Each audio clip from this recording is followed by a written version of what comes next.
Welcome to Dream Small, where we believe God does big things through the small and everyday faithfulness of His people.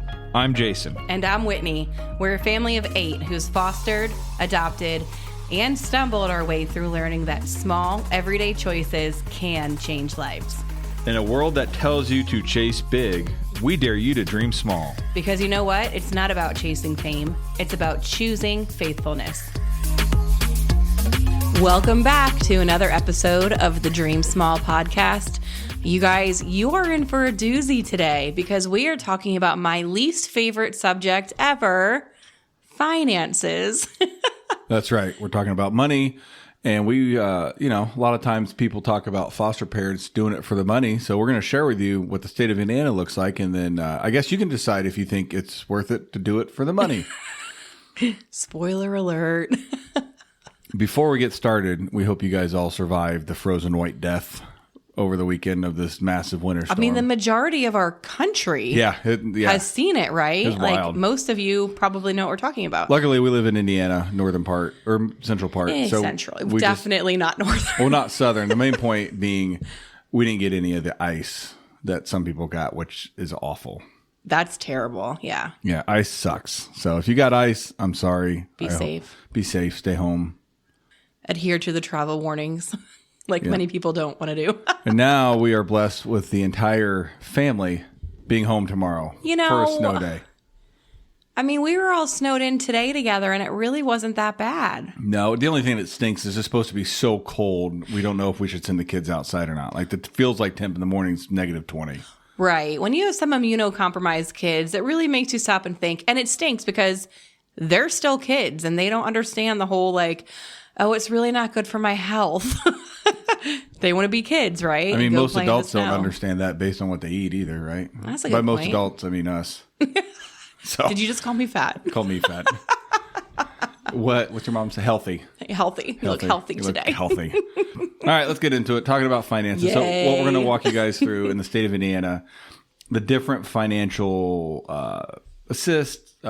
options, benefits that are available to foster parents. And like Jason said, this is for the state of Indiana. So I know we have listeners all around, and this might be different. It might be better or worse for you. We are just sharing the information we have personally experienced. Yeah, just for those of you who aren't involved with foster care, and apparently there is a sect of people that do it for the money, which is just crazy to me. It is crazy to me too, and you're about to see why. But I can also see, as we'll be sharing soon, I can see how some people do it for the money, which I can get into later when we cover, the basic rates. Okay. Ready to go? Yeah, you take it away, man. This is your thing. So the first thing we're going to talk about is per diem. So when you are a foster parent in the state of Indiana, you get a per diem, a daily allotment of money. Full transparency here. We didn't do a lot of research on the per diem daily rates. Before we recorded our podcast, I looked them up afterwards, and actually we turned out we were a little bit wrong. So full transparency, I wanted to share with you guys the actual per diem rates before you dig it in. So CANS 1, you'll learn that here in a couple minutes. Ages 0 to 4 is $27.86, and it goes up to ages 14 to 18 is $34.90 a day. CANS 2 starts at $35.63 for a 0 to 4-year-old, and it tops out for a 14 to 18-year-old at $42.52 a day. A CANS 3 for a newborn to 4-year-old, it is $47.77 a day, and the top end is for an 14 to 18-year-old at $54.66 a day. And then a CANS 4, the highest level, barring some weird circumstances, for a newborn to 4-year-old, it's $71.52 a day. And then for a 14 to 18-year-old, it is $78.41 a day.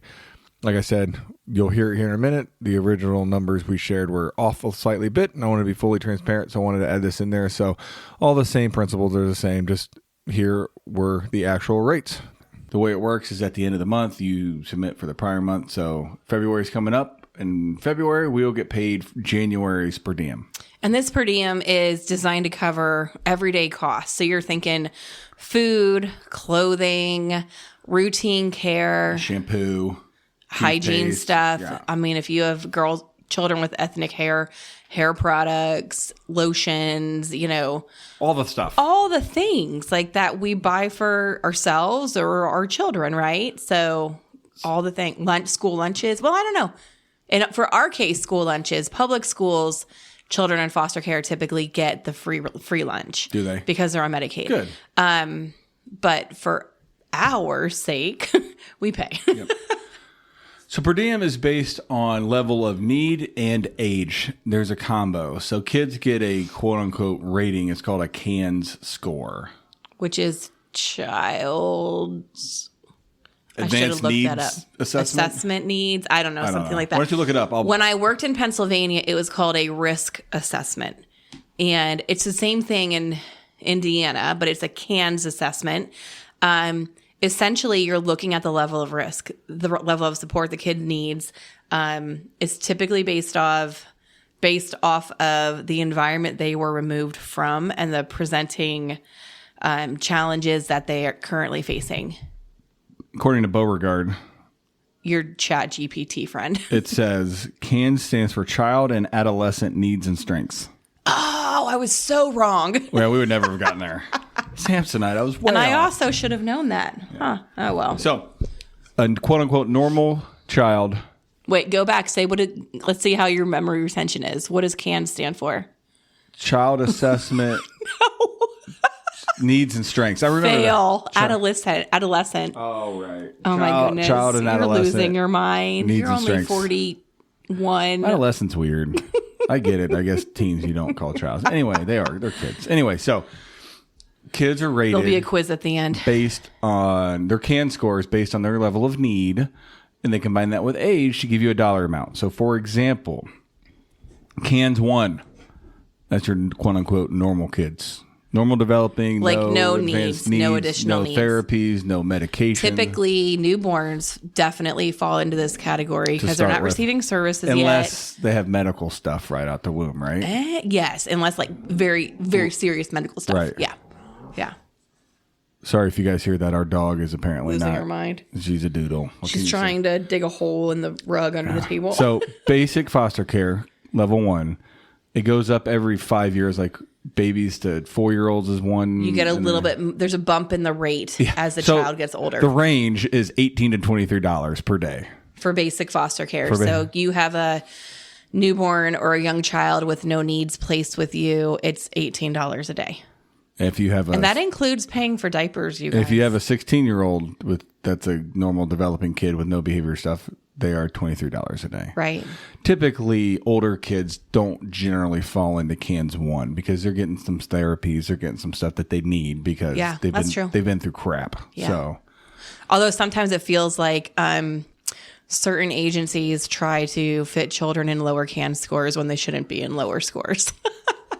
yes, they do. Yep. We've had to fight for the correct CAN score before. Yeah.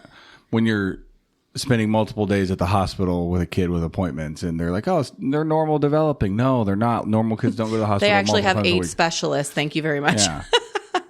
Next is CANS level 2. This is just foster care with services, basic services, some therapies. Like first steps for younger kids. So explain what first steps is. Early intervention services. In other states, it is called early intervention if it's not called first steps. But it's a national program. Oh, first steps is? Yeah. Oh, Yeah.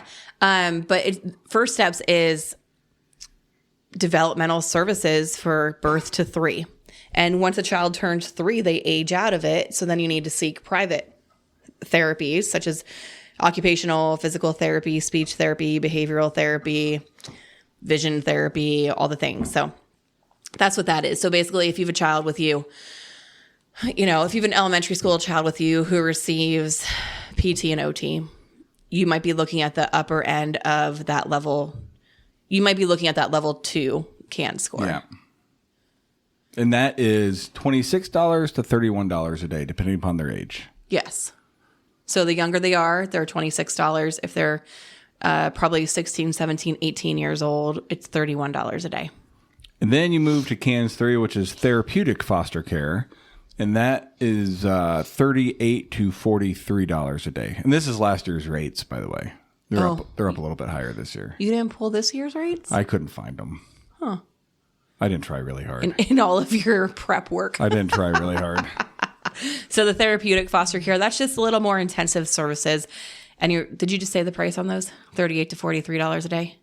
Sure. What does CAN stand for, Jason? Child and Adolescent Needs and Strengths. Good job. Thank you. I'll be here all day. And then the last rating is level 4. There's actually a CAN 7 also. So but those are unique. Those are very, very unique. So we're just looking at the basics, like the 4 levels. Therapeutic Plus is $62 to $67 a day. And these are children with very high needs. Yes. Very high needs. So every kid that's come to us, true or false, they came to us rated as a 1? No. No, did some of them come to us at a higher level? Mm-hmm. Yeah. Okay. The older children have come to us at a 2 or a 3. Yeah. Like I said, the older babies have all come to us at a 1. Yeah, I mean, we had Leah, the little girl we've adopted through foster care. She came to us as a level 1. Uh-huh.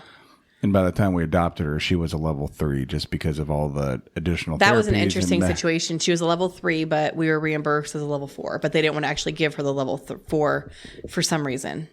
I don't know. Because when we adopted her, they'd have to pay us more. Yeah. That's why.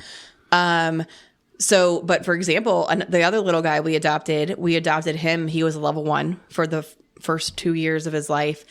But we're talking, that's adoption. We're talking just foster care. Okay, never mind. When we get into the adoption piece, we can disregard. Talk about that. So yeah, that's your basic starting, I guess, quote unquote, pay for being a foster parent is you get a daily per diem. Yeah. And then what about, is there anything else that as a foster parent would get, Jason? Yes.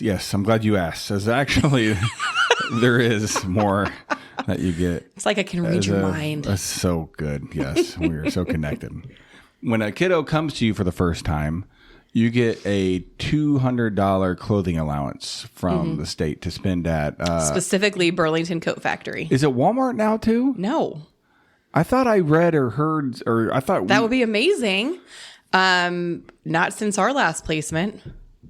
Yeah, so all that is to help get the kid clothes because... Kids come with nothing. Typically they come with nothing. So clothing, basic supplies, like if it's a baby, like... The DCS worker has to check off on this voucher what it is for. I don't know if you've ever actually even seen a voucher, Jason. Yeah, okay. So the voucher is typically for $200 for clothing. I had to bring it to you once. Oh, that's the kicker. You can't get this stuff if you don't have the voucher. You picked one up from a DCS office for me. Yes, I did. But it's typically for clothing. And what I try to do, and it's always for Burlington, at least in Indiana, at least it was, what I try to do is get like the next couple sizes up, like a variety of things.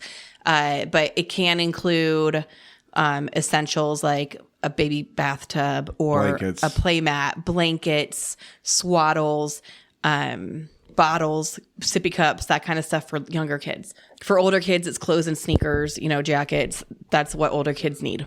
Yeah. So. Yeah, I mean, that's really helpful because, you wake up one day, you're not expecting a baby, and that afternoon you have a newborn. Yeah. So, most people, when they're pregnant, they'll have showers and they'll save up and they'll plan and coordinate. And then, foster care, you don't get that option. Yeah. So that only happens one time when you first get a placement. $200 to Burlington Coat Factory. Yeah. Now I will say what's beautiful. What do they do in other places that doesn't have because it's not like there's a Burlington Coat Factory. It's a state thing. I don't know. Other states do different stuff. No. I mean our state no, they have to drive to a Burlington. Oh. I'm nearly positive. I bet that's not true. They have and what's nice is that $200 at Burlington. We should do more research before we start these episodes. Sorry, guys. That voucher for Burlington is not tax deductible. You don't have to pay taxes on the clothes. Like they take off the taxes. So you don't pay sales tax. So you pay the price. Does that make sense? You don't pay tax. Yes, that makes sense. So I walk through. So if you buy something for $7.99, it's $7.99. It's not $8.24. Yes.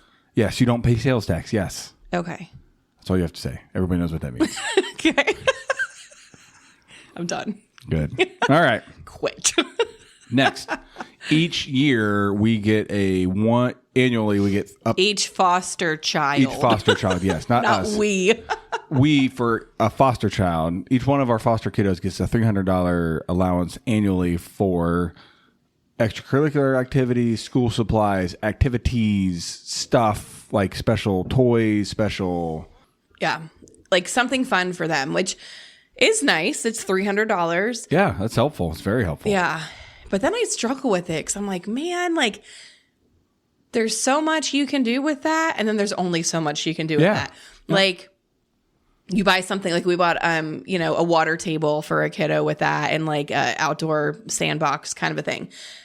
But then I'm like, oh, well, so-and-so wants to do, gymnastics. Well, that's $100 a month. So it doesn't get you very far if you were going to use that for that, right? So it's just tricky. Like you have to figure out. It's still very helpful. Still $300. It is still $300. Yeah, it's helpful. We've used it generally on stuff, not on. Well, it's a lot easier to do that and submit one receipt than monthly. As we share all these personal allowances, you have to submit receipts for everything to get reimbursed for it. They don't give it to you up front. The clothing, the initial $200 clothing voucher, they do, but everything else you have to. Yeah, and the personal allowance, whatever you plan on using it for needs to be approved first. Yep, has to be approved by the caseworker, and then you still have to bring the receipts. It's not for clothes. It's not for needs. Like you can't buy. It's fun. It's generally fun stuff. Yeah, it's generally more fun stuff. Yeah. Yeah, you have to get it approved, show them exactly what you're buying, you buy it, then you have to show them the exact thing you already showed them again to get reimbursed for it. It's quite with all of the information from the purchase. It's quite a fun game. And then you wait a couple months for that reimbursement to hit. That's usually not too bad. It's usually, it's up to you to submit it, right? Next month. So moving on, each foster child gets a $50 allowance for their birthday and a $50 allowance for Christmas. And there are some, if you're licensed with a private agency, an LCPA, some agencies will match that amount. So sometimes you can get $100 reimbursed for their birthday or $100 during Christmas. That varies, not all the time. And I will also add, where we are at, there's a organization called Resource to Hope that does a great job helping foster families provide Christmas for foster kiddos and other kiddos of the family. And birthday blessings, too. And they do birthday blessings, which is essentially give a kid 2 or 3 presents. Like they do a great job. Yeah. There's other organizations around that help at Christmas as well. I've heard of an organization or a bakery that bakes beautiful birthday cakes for foster children. Oh, that's really cool. Yeah, like there's definitely stuff around, but it is nice that the state, recognizes that these children deserve to be celebrated. And they help families by providing $50 for each of those things to make sure they are celebrated. They do have gifts. They do feel seen and special. Yeah. Our agency also helps at Christmas with extra gifts. Mm-hmm. Yeah. So that's really helpful. Yeah. It's huge. When you start getting a lot of kids, stuff's expensive. It helps. Well, yeah. Even think about like Deidre mentioned on our other podcast, how her care community takes care of Easter baskets for all of her kids. That's really cool. Like, that's amazing. Like, if you think about how much we put into just how much the Easter Bunny puts into each Easter basket, like probably over $100 a piece, right? Like stuff just adds up so fast. Yep. So, yeah. So in my notes, I have travel reimbursement. Is that a thing? It is a thing. Why don't we ever do that? Because I'm not that organized. So we're missing out on thousands of dollars in travel reimbursement. No, it's not that much. So, and I think it probably has to be proved beforehand. Like maybe I think there's travel reimbursement. So when I did do a slight little research here. I looked some stuff up, and it said that we can get submit travel reimbursement for schooling, medical appointments, court, and any other necessary foster care stuff. We can submit travel expenses for. I don't believe that. Oh, I mean, probably, right? Like for us, going to Riley is not a huge deal because we live handy to the big city. But like people who live out in the rural areas coming in, that's a lot. Yeah. I don't believe it though. Yep. But maybe it's a thing. Who knows? I mean, it'd be nice. It's a great benefit. If you guys use it, let me know. Let me know how you do it. Like, how do you track it? How should Jason submit it? Maybe the internet's is just wrong. Maybe, I looked at it, the DCS website said it was a thing. Okay. So, Like I looked it up and then I went to the DCS website just to make sure it was legit. Another thing we get when young kids, when come to your home, they qualify for, what's it called? The card, go to the store to get groceries. WIC. The younger, 5 and under? 5 and under qualify for WIC, and that's a huge help. It's because, all children in foster care qualify for WIC. Yeah, that covers baby formula. That's huge. Yep, almost.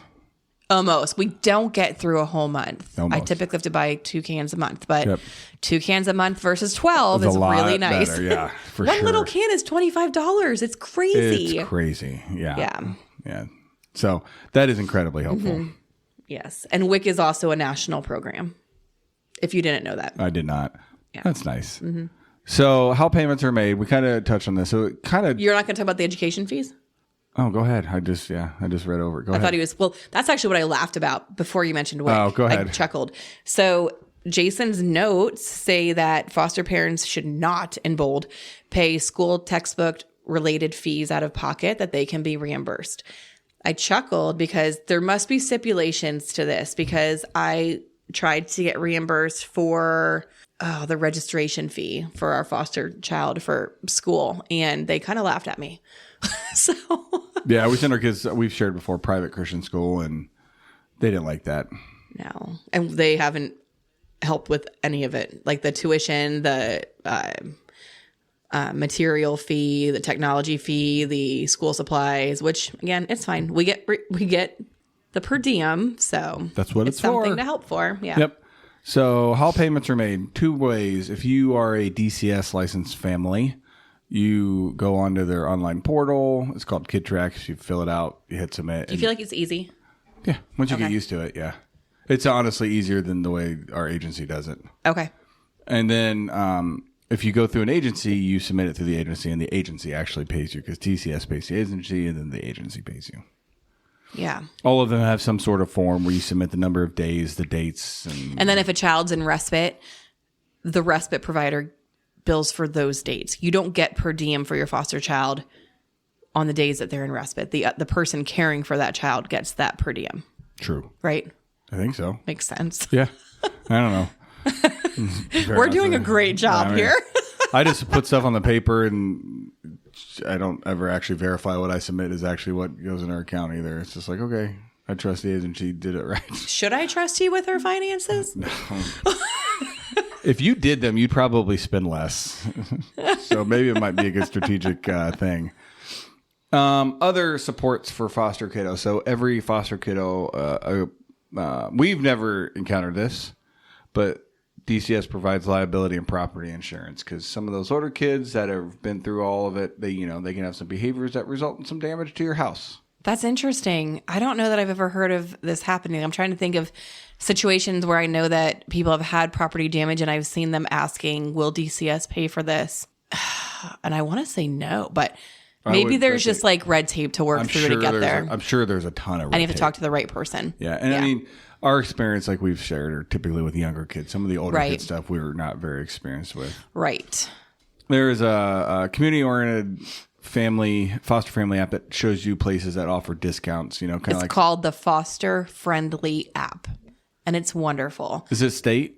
It was created through Indiana Kids Belong. Yeah. Okay. Mm-hmm. Yeah, it just shows you what companies provide you discounts. Mm-hmm. Kind of like military discounts, foster family discounts. Yeah, like any local. Like if you go on that app and type in haircut, it'll bring up places that offer haircuts at discounted rates for foster families. But be honest, have you ever used the app? No.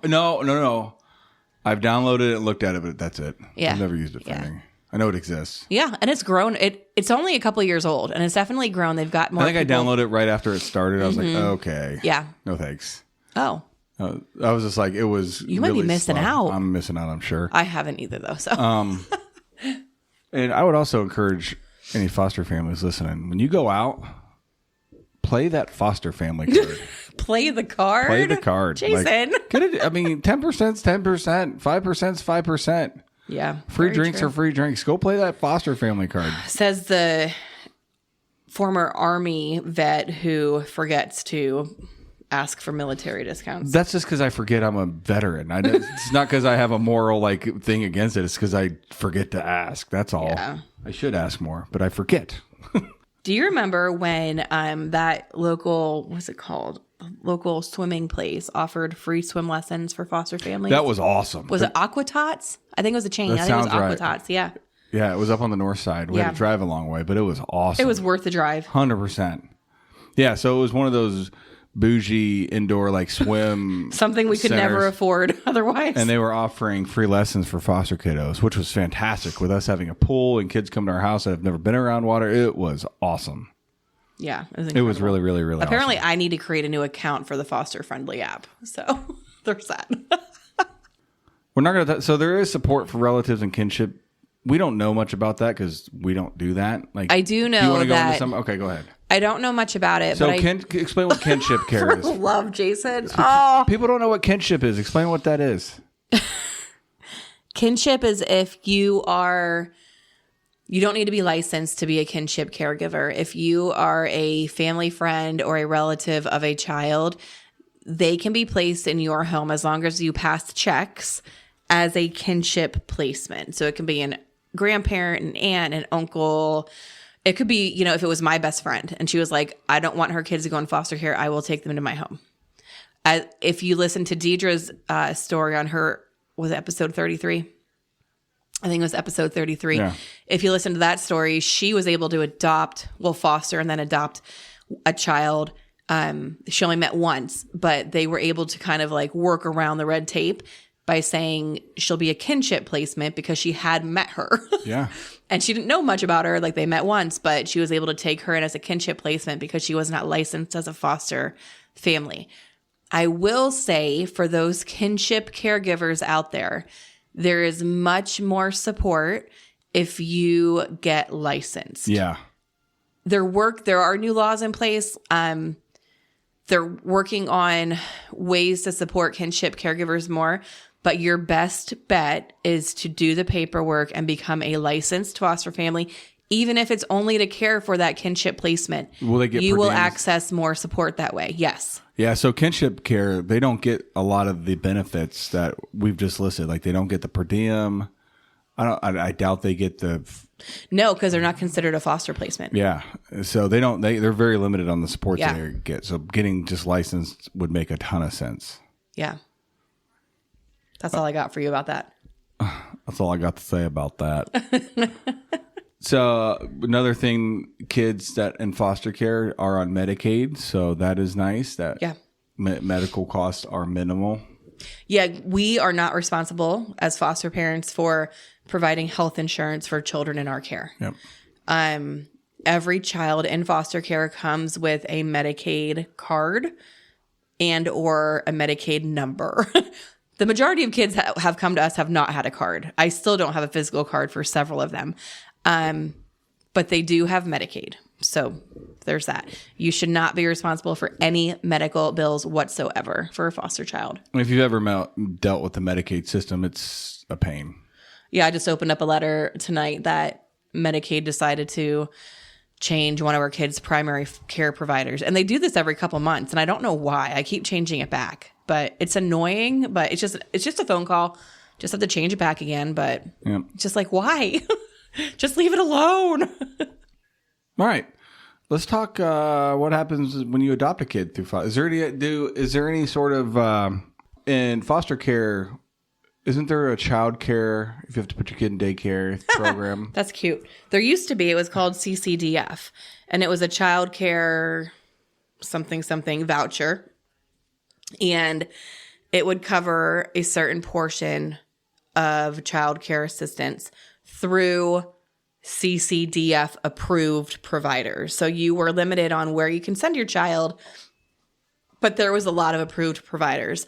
Last year at this time, the CCDF funding ran out, and it has not been reenacted that I'm aware of. Oh, gosh. It was last year when I was trying to still keep my full-time job, and I was looking for childcare options for our little people instead of coming back home. And yeah, I was told that CCDF was like not a thing anymore. Yep. So that messed with a lot of foster families that were using it and working full time. Because that's a lot of foster families we know the mom has decided to stay home as a part of their ministry, right? So Right. some of this cost is to help offset It's insane to pay childcare costs. Like insane. that. Yeah. Anyway, so we're going to talk real quick about what happens when you adopt a kid through foster care. It's a lot quicker. It's a lot simpler. You get 3 primary things. Thing one. Best case scenario, you get 3 primary, right? All of our situations, every time this is what has happened. Yeah, but I'm sure it might not be everyone's experience. The state of Indiana recently changed it where you would automatically get 50% of the per diem when you adopted a kid. Last summer, they changed it to you now get 100% of the per diem. Right. So whatever you're getting when they were in your foster care now, they also provide for you when they are adopted. Until they turn 18. Well, yes, they're adults. Well, I just wanted to make that clear. Next thing you get, they still maintain their Medicaid. Because even though a kid comes to you and everything's healthy and good and gravy, things pop up. And that's also something that recently changed in legislation, because up until 2 years ago, if you adopted a child under the age of 2, they would not get Medicaid. Oh, I thought it was just the No, that's adoption why we credit. left. That's why we waited to adopt Brayden. Oh, that's right. Yeah, because Yeah.